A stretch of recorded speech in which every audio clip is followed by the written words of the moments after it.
नमस्कार, स्वागत है आप सबका दिन भर के तमाम बड़ी और अहम खबरों के साथ मैं हूं कवींद्र। शुरुआत हेडलाइन से।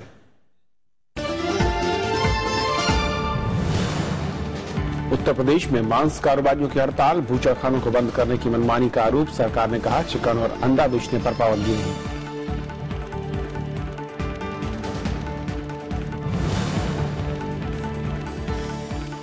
राज्यसभा में उठा खाली पड़े वैधानिक पदों को भरने का मामला। विपक्ष का दलित, आदिवासी, पिछड़ा और अल्पसंख्यक आयोग को कमजोर करने का आरोप। सरकार ने कहा नियुक्ति प्रक्रिया जारी।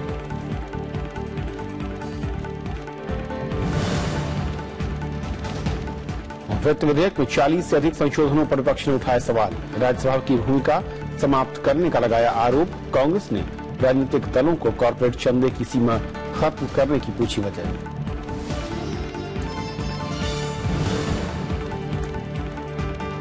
सरकारी मदद पाने के लिए आधार नहीं है अनिवार्य। सुप्रीम कोर्ट ने किया स्पष्ट, कहा गैर कल्याणकारी योजनाओं के लिए हो सकता है उपयोग।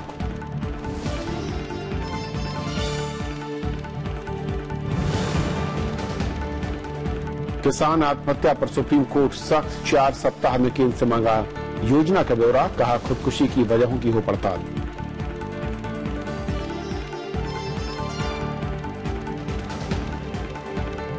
और आइए देखते हैं पहली खबर।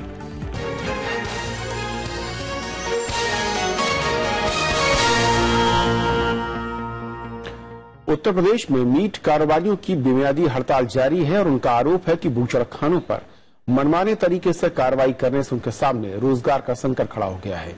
वहीं सरकार ने साफ किया कि वैध बूचड़खानों पर कोई कार्रवाई नहीं की जाएगी। चिकन और अंडे की दुकानों को बंद करने का कोई भी निर्देश नहीं दिया गया है। उत्तर प्रदेश में अवैध बूचड़खानों पर कार्रवाई के विरोध में मीट व्यापारी हड़ताल पर हैं। इनका आरोप है कि नगर निगम और जिला प्रशासन मनमाने तरीके से कार्रवाई कर रहा है। ये जो वॉयस स्लॉटर हाउस था उसको भी बंद कर दिया। 3 लाख लोग कानपुर के जो इस कारोबार से जुड़े हुए हैं वो पूरी तरीके से 1 हफ्ते से पीड़ित हैं। उनके घर में भुखमरी हो रही है। अब जो है कि मुर्गा मछली तक की दुकानें बंद करवा दी गई हैं। जिनके पास लाइसेंस होते हैं जब भी बंद करवा रखी है पुलिस ने। बूचड़खानों पर कार्रवाई और मीट व्यापारियों की हड़ताल के चलते होटलों और रेस्टोरेंट को भी मीट नहीं मिल पा रहा है।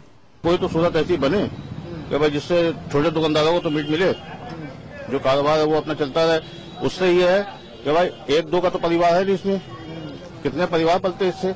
जो हमारी दुकान है मटन की, चिकन की या बड़े की, बफेलो की, जिसकी भी है, उनके लिए हम कहाँ से मीट लाएंगे? दूसरी स्टेट से तो लाएंगे नहीं, मीट तो यहीं से करेंगे ना। अवैध बूचड़खानों पर कार्रवाई का असर इस पेशे से जुड़े लाखों लोगों की रोजी रोटी पर पड़ा है। इनका खुद का मानना है कि अवैध जो स्लॉटर हाउस है उनसे इनकी छवि को ज्यादा नुकसान पहुंचता है, लेकिन साथ ही साथ इनकी मांग ये भी है कि जिनका रोजगार छिना है सरकार को उनके लिए कोई न कोई वैकल्पिक रोजगार की भी व्यवस्था करनी चाहिए। उत्तर प्रदेश सरकार ने साफ किया है कि कार्रवाई केवल अवैध बूचड़खानों पर ही है। मंत्री और राज्य सरकार के प्रवक्ता सिद्धार्थनाथ सिंह ने कहा कि चिकन और अंडे की दुकानों को बंद करने का निर्देश नहीं दिया गया है। साथ ही उन्होंने अधिकारियों को कार्रवाई के दौरान संयम बरतने की हिदायत दी। जो कार्रवाई है वो अवैध बूचड़खानों के ऊपर ही है।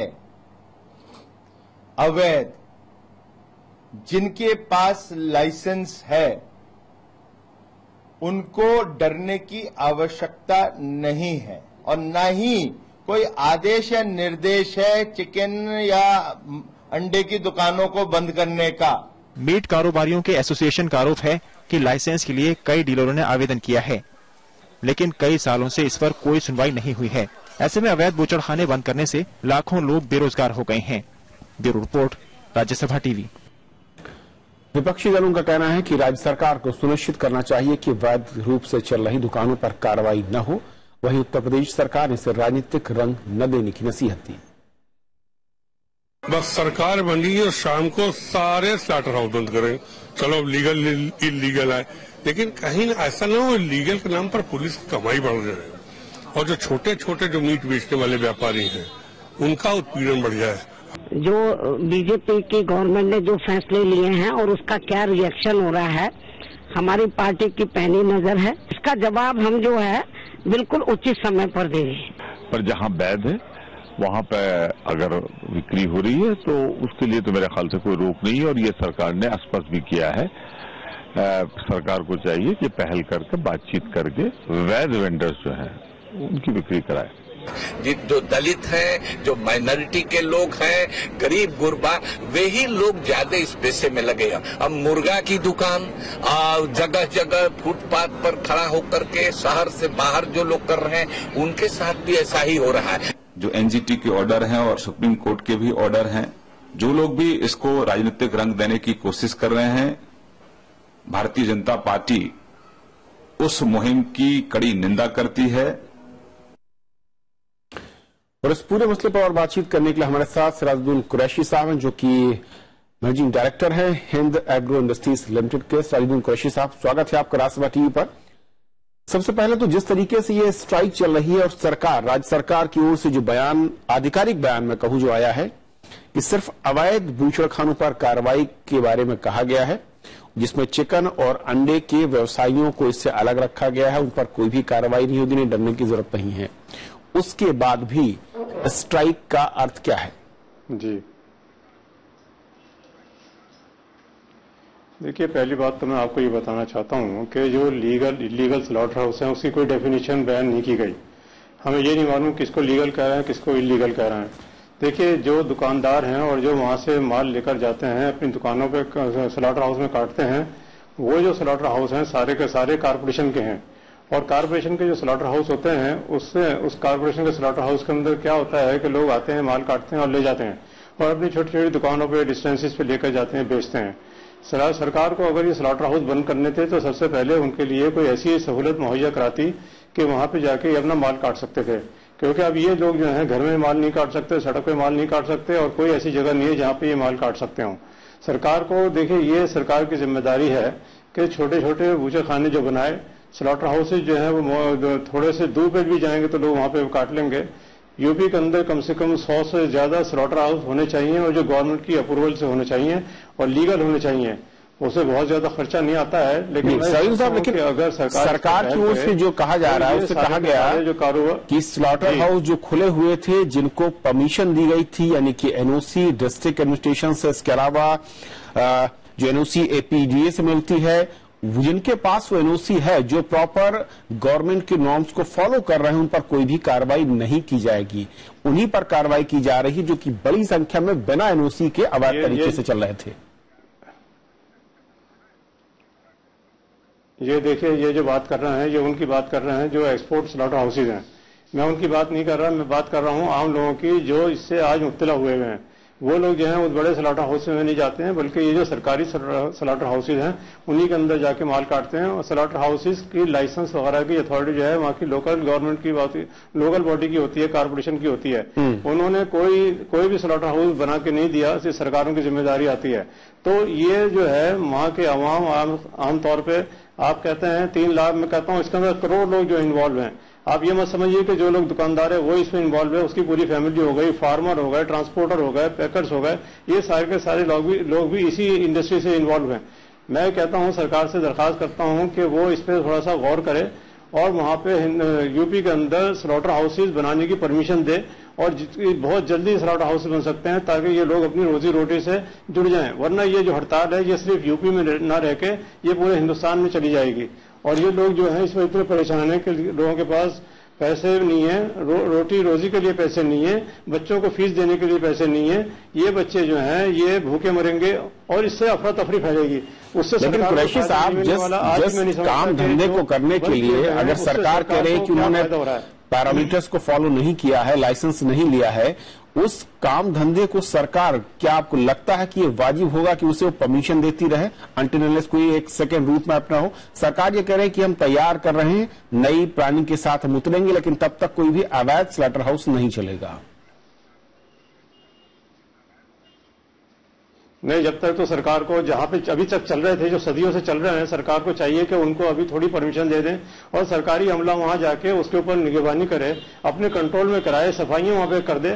तो मैं समझता हूं कि सरकार का बहुत अच्छा इसमें रोल रहेगा। देखिए, सरकार आई है, नई सरकार से लोगों को बहुत ज्यादा उम्मीदें थी।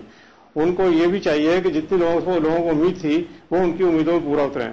ये एक कारोबार ऐसा नहीं है कि किसी एक कम्युनिटी से या किसी एक कौम से जुड़ा हुआ है, बल्कि ये पूरे तमाम लोगों से 60 से 70% लोग दूसरे हैं और 30 से 35% जो है वो मुसलमान हैं इसके अंदर। मैं आपको ऐसी फिगर बता रहा हूं, और ये सारा कारोबार हिंदुस्तान के अंदर आप देखें तो 2.5 लाख करोड़ से ऊपर का है। तो जानवरों की और जो हमें परमिशन मिलनी है स्लॉटर हाउस की, वो इनको देनी चाहिए, उसको नहीं रोकना चाहिए।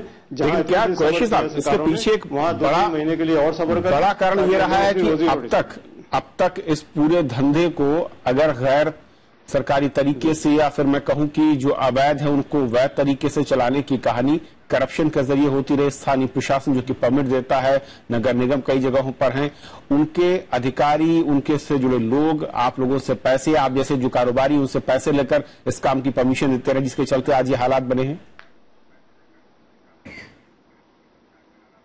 देखिए, मैं उन तमाम चीजों में नहीं जाना चाहता, इसलिए नहीं जाना चाहता क्योंकि देखिए जिन लोगों को काम करना है ये सरकारों की जिम्मेदारी है। मैं कहता हूं लाइसेंस देना।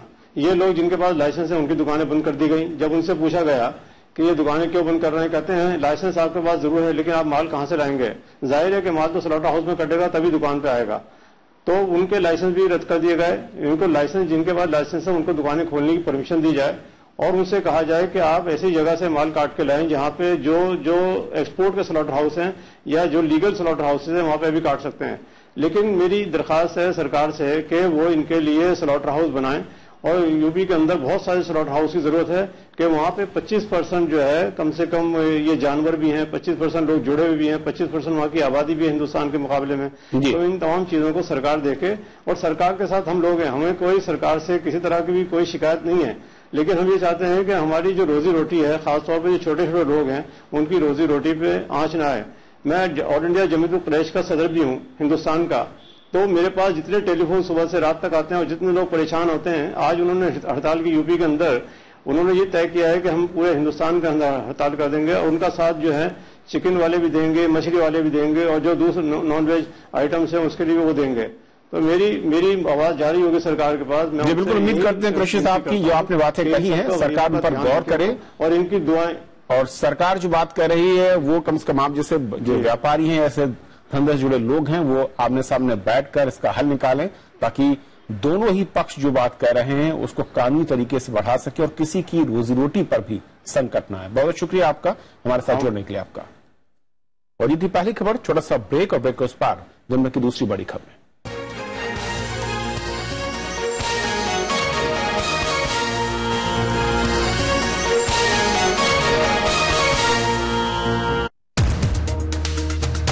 वित्त विधेयक 2017 संसद में पास। विधेयक में संस्थागत बदलाव, केंद्र को ट्रिब्यूनल के विलय का अधिकार, ट्रिब्यूनल के प्रमुख और सदस्यों की नियुक्ति का भी अधिकार। क्या है विलय का कारण और क्या होगा प्रभाव? देखिए देश देशांतर में आज रात 8:30 बजे सिर्फ राज्यसभा टीवी पर।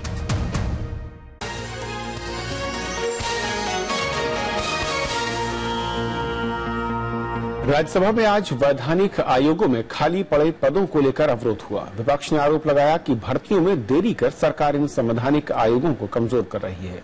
हालांकि सरकार ने इन आरोपों को खारिज किया। इस वजह से भोजन अवकाश से पहले कार्रवाई कई बार स्थगित करनी पड़ी।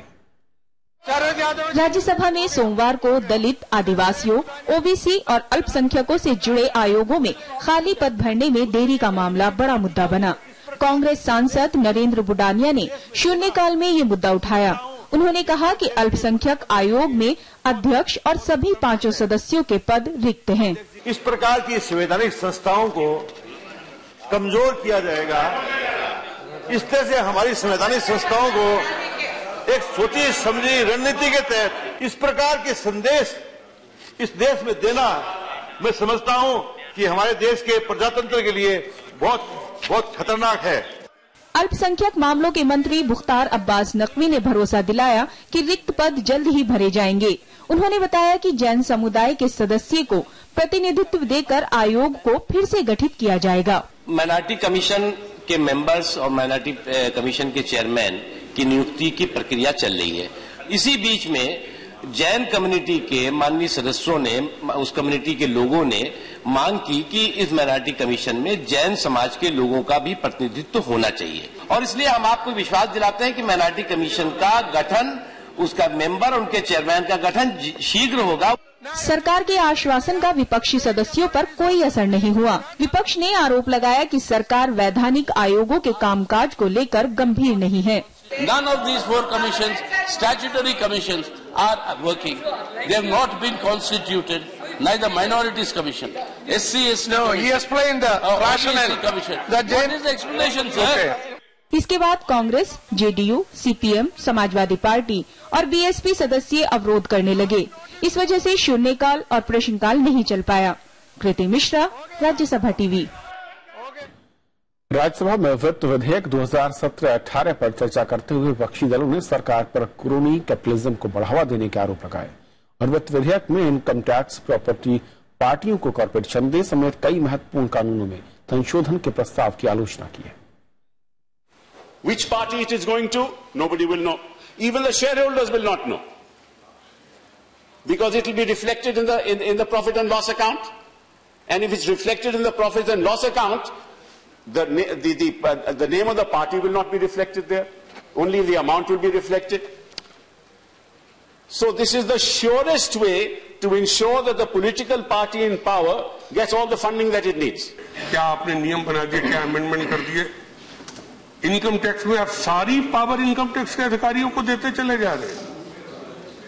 चाहे जिसका घर रेड कर दे, चाहे जिसका घर सीज कर दे, चाहे जिसके अकाउंट सीज कर दे, ये तो भ्रष्टाचार को बढ़ावा आप दे रहे हैं। But I am sorry to say that government has not taken the normal route, but has gone for a bypass surgery of the legislative system. Today, Aadhaar is required for me to file my income tax return. Why is my PAN card illegal then? Why do I have a PAN card at all? Why should I have a PAN number? Sir, this Aadhaar insistence is what is leading up to the creation of a surveillance state in India. Absolute majority है आपके पास, but absolute majority का दुरुपयोग मत करिए। इस तरह से दुरुपयोग अगर आप करेंगे, इतना दुरुपयोग करेंगे कि एब्सोल्यूट मेजॉरिटी को लेकर के आप इस तरह के कानून बनाएंगे जिसमें कि आप लोगों को न्याय में नहीं दिलने देंगे। और जो योजनाओं का पारदर्शी तरीके से नीचे के व्यक्ति तक लाभ पहुंचना चाहिए, वो लाभ पहुंचाने में हम विफल रहते हैं। और इसलिए सरकार ने बहुत अच्छा किया है कि जो कैश ट्रांजैक्शन जो है, वो कैश ट्रांजैक्शन की जो लिमिट है उसको सरकार ने प्रतिबंधित करके व्यापार में, व्यवसाय में, लेन देन के अंदर डिजिटल लेन देन को बढ़ावा मिले, उसको सरकार ने बढ़ाने का काम किया है। वित्त मंत्री अरुण जेटली ने आज जीएसटी से जुड़े सभी 4 विधेयक लोकसभा में पेश किए। विधेयकों पर चर्चा के बाद इन्हें मंगलवार, बुधवार को पारित किया जा सकता है। जीएसटी में 40% की अधिकतम टैक्स रेट रखी गई है और वहीं कर चोरी पर गिरफ्तारी का भी प्रावधान है। वित्त मंत्री अरुण जेटली ने सोमवार को central GST, integrated GST, union territory GST और कॉम्पेंसेशन जीएसटी बिलों को एक के बाद एक लोकसभा में पेश किया। संसद से मंजूरी के बाद राज्य विधानसभाओं से स्टेट जीएसटी बिल पारित कराने की प्रक्रिया शुरू होगी। स्टेट जीएसटी को भी केंद्रीय जीएसटी विधेयक मॉडल के तौर पर तैयार किया गया है। इंटीग्रेटेड जीएसटी में वस्तु और सेवाओं की एक राज्य से दूसरे राज्य में आवाजाही से जुड़े प्रावधान हैं।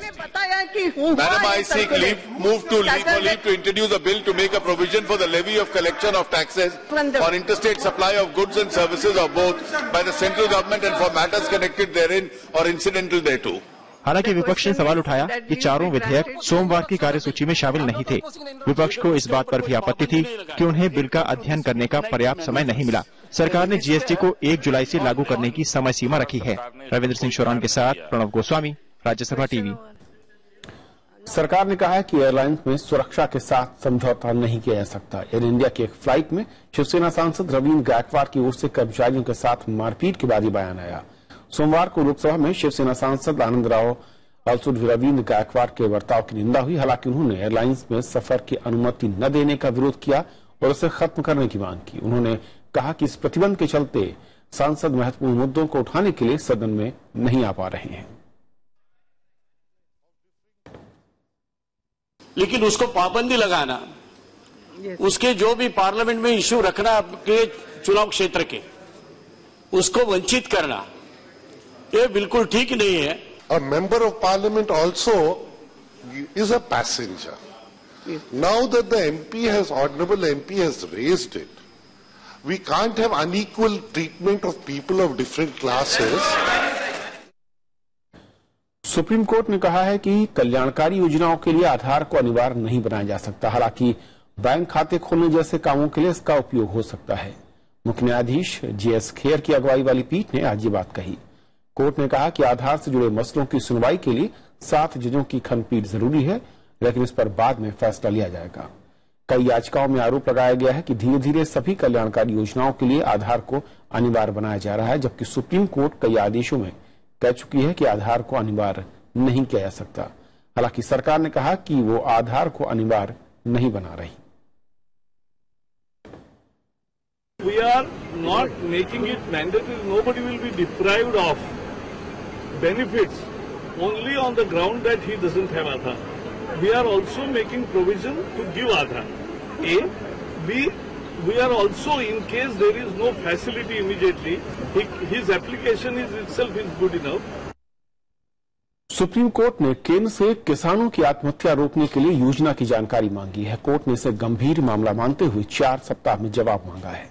कोर्ट ने कहा कि सरकार ऐसी योजना सामने रखे जिसमें समस्या को जड़ से खत्म किया जा सके।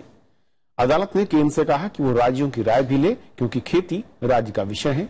वहीं केंद्र सरकार ने बताया कि वो आत्महत्या रोकने के लिए सभी जरूरी कदम उठा रही है और इनमें सीधे किसानों से खरीद, बीमा कवरेज बढ़ाना, कर्ज देना और फसलों के नुकसान पर मुआवजा देना भी शामिल है। एक NGO की याचिका पर कोर्ट का ये आदेश आया है।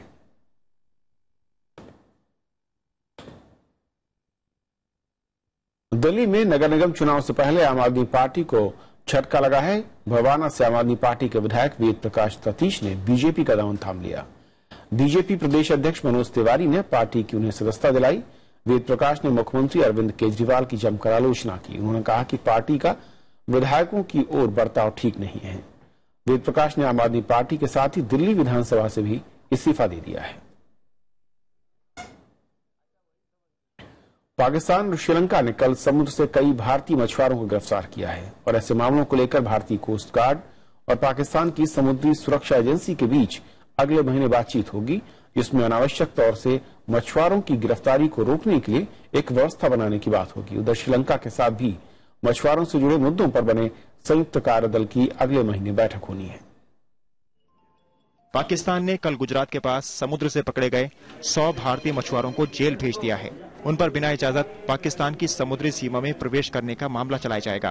पाकिस्तान मैरीन सिक्योरिटी वालों ने पाकिस्तानी समुद्री हदूद की खिलाफ वर्जी करने पर इंडियन की 19 लांचें, जिन पे 104 माहीगीर सवार थे, उनको पकड़ा है और जिनके खिलाफ थाने में फॉरेन एक्ट और फिशरी एक्ट के तहत मुकदमा कायम कर दिया गया, जिनको हम कोर्ट में पेश करेंगे। इस मामले में भारत की ओर से आधिकारिक बयान नहीं आया है, लेकिन विदेश मंत्रालय के सूत्रों का कहना है कि मछुआरों से जुड़े मुद्दे दोनों देशों के बीच एक सतत प्रक्रिया है, जिसका ठोस समाधान निकालने की बात पाकिस्तानी समुद्री सुरक्षा एजेंसी के सामने उठाई जाएगी। इसको लेकर दोनों देशों के बीच समझौता हुआ है। 2005 में भारत कोस्ट गार्ड और पाकिस्तान समुद्री सुरक्षा एजेंसी के बीच समुद्री सुरक्षा पर MOU पर हस्ताक्षर किए गए। इसमें मछुआरों और पकड़ी गई नावों का मामला भी शामिल है। 2008 में ऐसे मामलों में बंदियों से मिलने का समझौता किया गया। उधर रविवार को ही श्रीलंकाई नौसेना ने समुद्र में मछली पकड़ने गए तमिलनाडु के 12 भारतीय मछुआरों को गिरफ्तार कर लिया। पिछले 10 दिनों में 38 भारतीय मछुआरों को श्रीलंकाई नौसेना गिरफ्तार कर चुकी है। மீன் பிடிக்க சென்ற 12 மீனவர்களும் ஒரு விசைப்படகையும் இலங்கை கடற்படையினர் கைது செஞ்சிருக்காங்க। तमिलनाडु के मुख्यमंत्री ने मछुआरों के मामले में प्रधानमंत्री को चिट्ठी लिखी है। MDM के नेता वाइको ने मछुआरों के मामले में केंद्र सरकार पर निष्क्रियता का आरोप लगाया। Condemned the government like anything for the past 40 years on fishermen issue. Fishermen are not the citizens of India. Tamil Nadu citizens. But why the central government does not move an inch to prevent the Sri Lankan government? Every day, even yesterday, fishermen are arrested. They were put in the prison. So these are all dangerous things. Bharat Sri Lanka ने मछुआरों का मुद्दा सुलझाने के लिए पिछले साल संयुक्त कार्यदल बनाया था। इसकी बैठक 6 अप्रैल को कोलंबो में होनी है। भारत, पाकिस्तान, श्रीलंका और बांग्लादेश के मछुआरे अक्सर समुद्र में भटककर दूसरे देश की सीमा में पहुंच जाते हैं और इसे सुरक्षा और आपराधिक मामले के तौर पर लिया जाता है। विदेश मंत्री सुषमा स्वराज ने मछुआरों से जुड़े मामले को मानवीय मामले के रूप में हल करने की अपील की थी। Bureau report, Rajya Sabha TV. Dharamshala test match के तीसरे दिन ही भारत की स्थिति मजबूत हो गई है। टीम इंडिया मैच और सीरीज जीत से महज 87 रन दूर है। 106 रनों के लक्ष्य का पीछा करते हुए भारत ने दूसरी पारी में बिना विकेट गंवाए 19 रन बना लिए हैं। इससे पहले ऑस्ट्रेलिया की दूसरी पारी सिर्फ 137 रनों पर सिमट गई। भारतीय गेंदबाजों की बेहतरीन गेंदबाजी के सामने मेहमान टीम में सिर्फ 5 बल्लेबाज दहाई का आंकड़ा पार कर सके, जिनमें मैक्सवेल ने सबसे ज्यादा 45 रनों की पारी खेली।